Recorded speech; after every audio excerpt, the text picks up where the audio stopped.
सियावर रामचंद्र भगवान की जय। उमापति महादेव जी की जय। पवन सुत हनुमान जी की जय। गोस्वामी तुलसीदास जी महाराज की जय। मात पिता गुरुदेव की जय। संत जनों की जय। भक्त जनों की जय। श्री राम जय राम। श्री राम जय राम। श्री राम जय राम। श्री राम जय राम। कल अपन ने सुना विश्वामित्र जी भगवान श्री राम को लेने आए अपनी यज्ञ की रक्षा के लिए, और वन में जाकर के भगवान ने किस तरह से ताड़का को मारा और राक्षसों का वध किया, और फिर जनकपुरी के लिए रवाना हुए। जनकपुरी पहुंच गए थे, वहां तक कल पढ़ा। अब आगे आज पढ़ते हैं, और थोड़ा थोड़ा करके आप रोज सुने। चैनल को सब्सक्राइब कर दें ताकि रोज वीडियो आपके सामने आएगा और आप सुनेंगे। बोलो सियावर रामचंद्र भगवान की जय। जनक जी के राजमहल का वर्णन हो रहा है। राजमहल के सब दरवाजे फाटक सुंदर हैं, जिनमें वज्र के मजबूत अथवा हीरों के चमकते हुए किवाड़ लगे हैं। वहां राजाओं, नटों, मागदों और बाटों की भीड़ लगी रहती है। घोड़ों और हाथियों के लिए बहुत बड़ी बड़ी घुड़शालाएं और गौशालाएं बनी हुई हैं, जो सब समय घोड़े, हाथी और रथों से भरी रहती हैं। बहुत से शूरवीर मंत्री और सेनापति हैं। उन सब के घर भी राजमहल सरीखे ही हैं। नगर के बाहर तालाब और नदी के निकट जहां तहां बहुत से राजा लोग उतरे हुए डेरा डाले हुए हैं।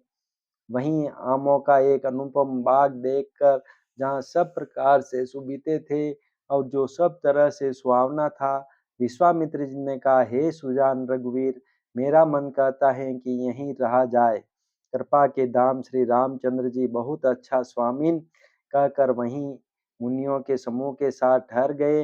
मिथिलापति जनक जी ने जब यह समाचार पाया कि महामुनि विश्वामित्र जी आए हैं, तब उन्होंने पवित्र हृदय के ईमानदार स्वामी भक्त मंत्री, बहुत से योद्धा, श्रेष्ठ ब्राह्मण, गुरु शतानंद जी और अपनी जाति के श्रेष्ठ लोगों को साथ लिया, और इस प्रकार प्रसन्नता के साथ राजा मुनियों के स्वामी विश्वामित्र जी से मिलने चले।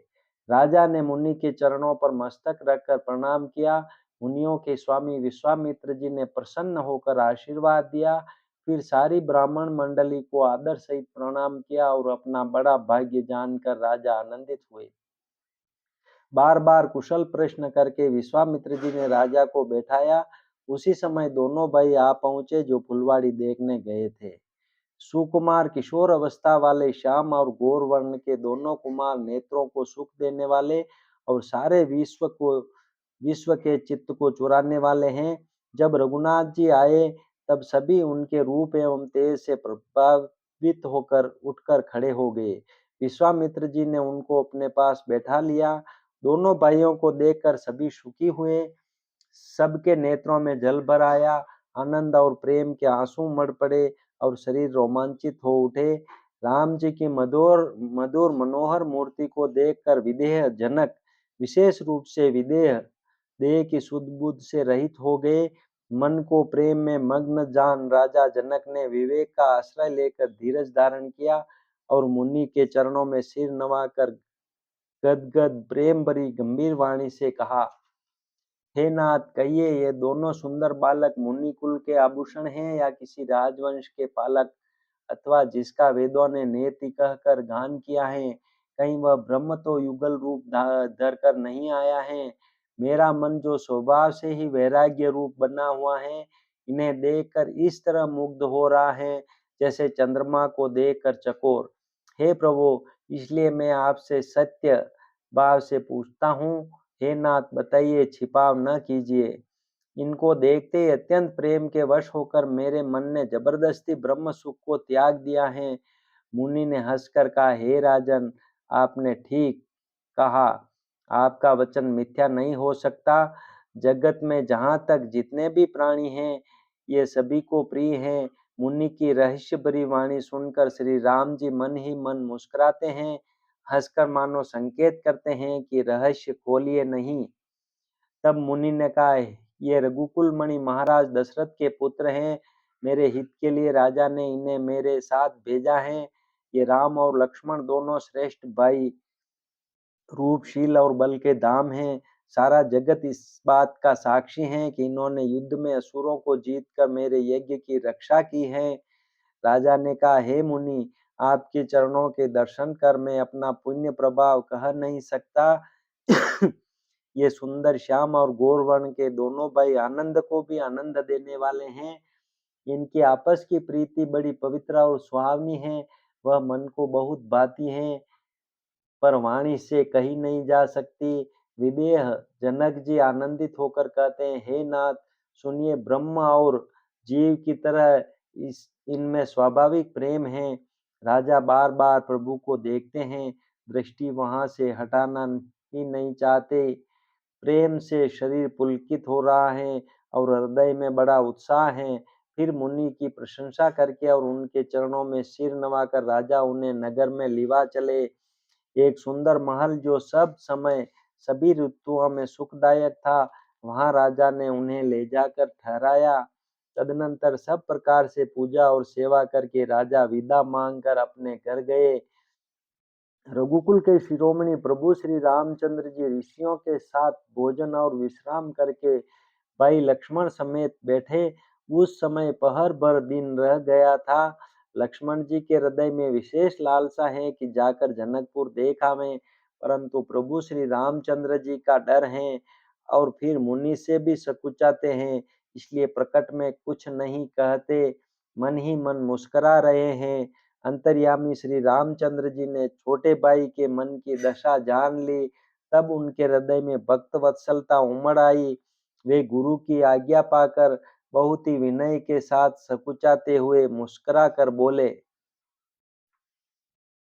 हे नाथ, लक्ष्मण नगर देखना चाहते हैं, किंतु प्रभु आपके डर और संकोच के कारण स्पष्ट नहीं कहते।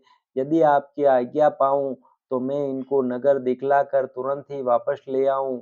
यह सुनकर मुनीश्वर विश्वामित्र जी ने प्रेम सहित वचन कहे, हे राम, तुम नीति की रक्षा कैसे न करोगे।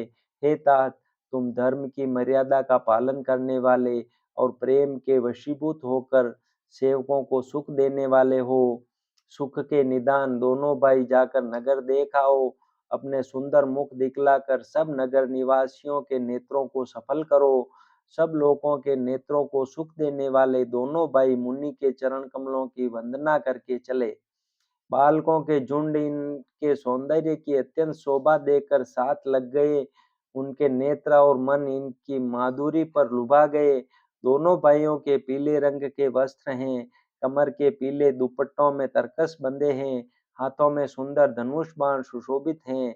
श्याम और गौर वर्ण के शरीरों के अनुकूल अर्थात जिस पर जिस रंग का चंदन अधिक फबे, उस पर उसी रंग के सुंदर चंदन की खोर लगी हैं। सांवरे और गोरे रंग की मनोहर जोड़ी है।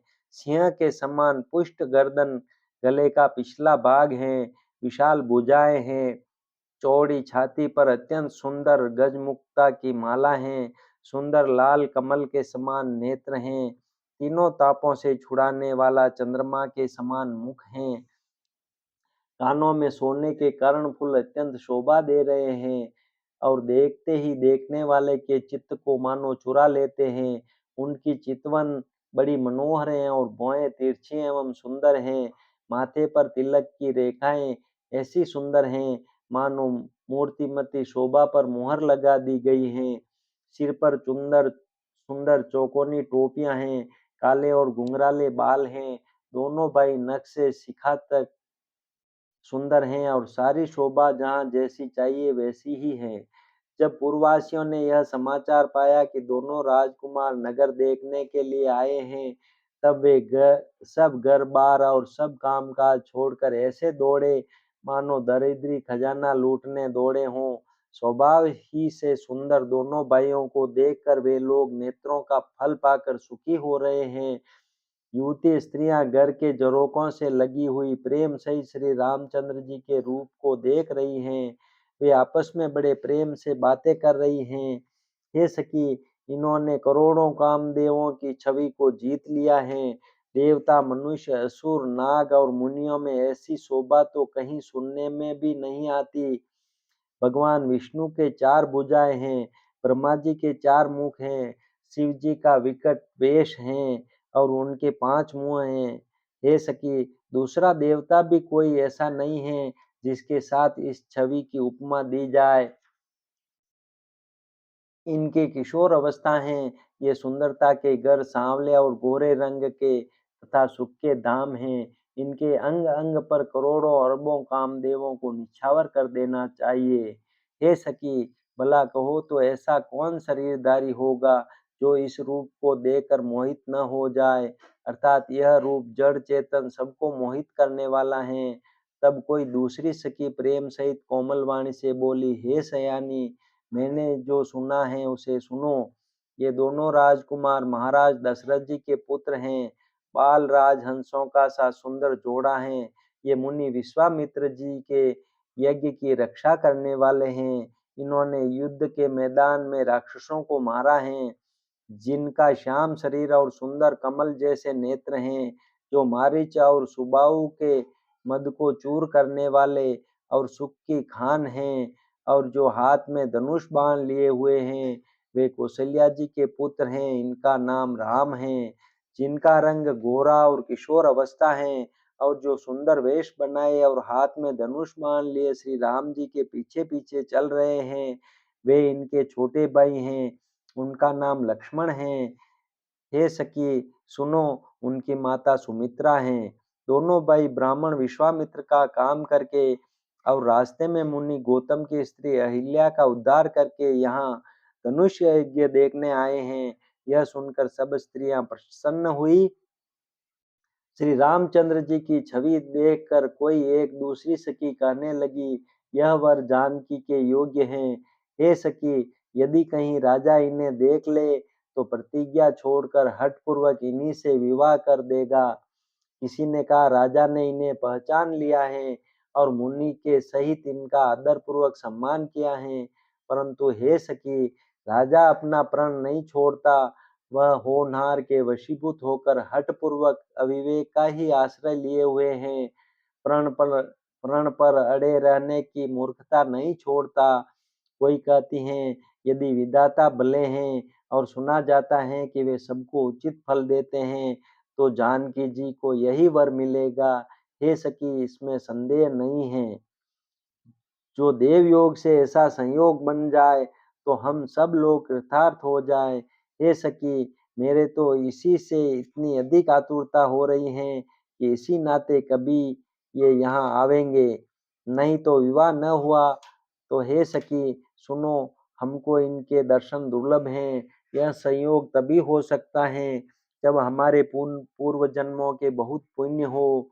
दूसरी ने कहा, हे सखी, तुमने बहुत अच्छा कहा, इस विवाह से सभी का परम हित है। किसी ने कहा, शंकर जी का धनुष कठोर है और ये सांवले राजकुमार कोमल शरीर के बालक हैं। हे सयानी, सब असमंजस ही हैं। यह सुनकर दूसरी सखी कोमल वाणी से कहने लगी, हे सखी, इनके संबंध में कोई कोई ऐसा कहते हैं कि ये देखने में तो छोटे हैं, पर इनका प्रभाव बहुत बड़ा है। जिनके चरण कमलों की धूलि का स्पर्श पाकर अहिल्या तर गई। जिसने बड़ा भारी पाप किया था, वे क्या शिव जी का धनुष बिना तोड़े रहेंगे? इस विश्वास को भूल कर भी नहीं छोड़ना चाहिए। जिस ब्रह्मा ने सीता को संवार कर बड़ी चतुराई से रचा है, उसी ने विचार कर सांवला वर भी रच रखा है। उसके ये वचन सुनकर सब हर्षित हुई और कोमल वाणी से कहने लगी, ऐसा ही हो। सुंदर मुख और सुंदर नेत्रों वाली स्त्रियां समूह की समूह हृदय में हर्षित होकर फूल बरसा रही हैं। जहां जहां दोनों भाई जाते हैं, वहां वहां परम आनंद छा जाता है। बोलो सियावर रामचंद्र भगवान की जय। उमापति महादेव जी की जय। पवन सुत हनुमान जी की जय। गोस्वामी तुलसीदास जी महाराज की जय। मात पिता गुरुदेव की जय। श्री राम जय राम जय जय राम। श्री राम जय राम जय जय राम। श्री राम जय राम जय जय राम। श्री राम जय राम जय जय राम।